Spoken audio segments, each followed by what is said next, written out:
Okay, so continuing our sort of Bible study, reading passages to you, just passages that have to do with the day of the Lord and passages that have to do with the end days. And then some of them, not too much, but some of them will have some commentary from myself. I am not really comfortable giving too much commentary just because this is not something I do very often.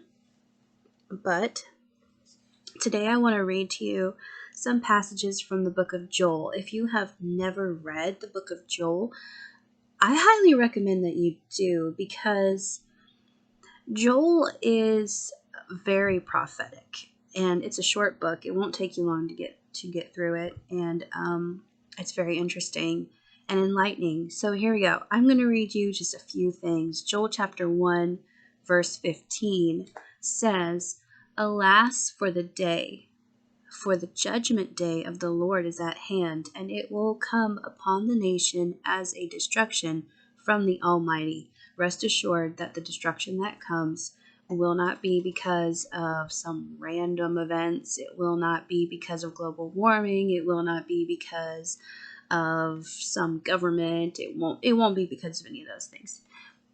And it surely won't be because of Satan. It will be because of God the Almighty." So, no one else. Joel chapter 2, verses 1 and 11 say, "Blow the trumpet on Zion, warning of impending judgment. Sound an alarm on my holy mountain, Zion. Let all the inhabitants of the land tremble and shudder in fear, for the judgment day of the Lord is coming." And then verse 11 says, "The Lord utters his voice before his army, for his camp is very great, because strong and powerful is he who obediently carries out his word. For the day of the Lord is indeed great and very terrible, causing dread. Who can endure it?" I do find it very interesting that verse 11 of Joel chapter 2 mentions the Lord's army, because when it says the Lord utters his voice before his army, his is capitalized. This is talking about the Lord.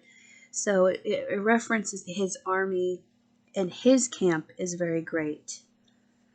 And the reason is because strong and powerful is he, those in the army, of the Lord's army, who obediently carry out his word.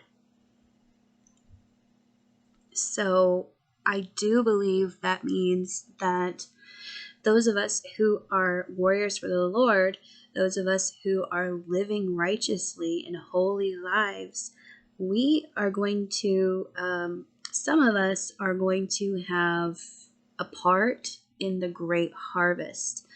And this is not the only passage that kind of enlightens on this. There are a lot of people who are starting to see that there are the first fruits. This is maybe a little bit of evidence towards the first fruits that are going to go out and have this transformation of the Lord, and they're going to do really great and mighty things, leading other people to Christ and witnessing and comforting people who are going through persecution. So that is something very interesting. I know that's just like a very brief touch on that subject, but I am going to move on to Joel chapter 2, verse 31, where it says, "The sun will be turned into darkness and the moon into blood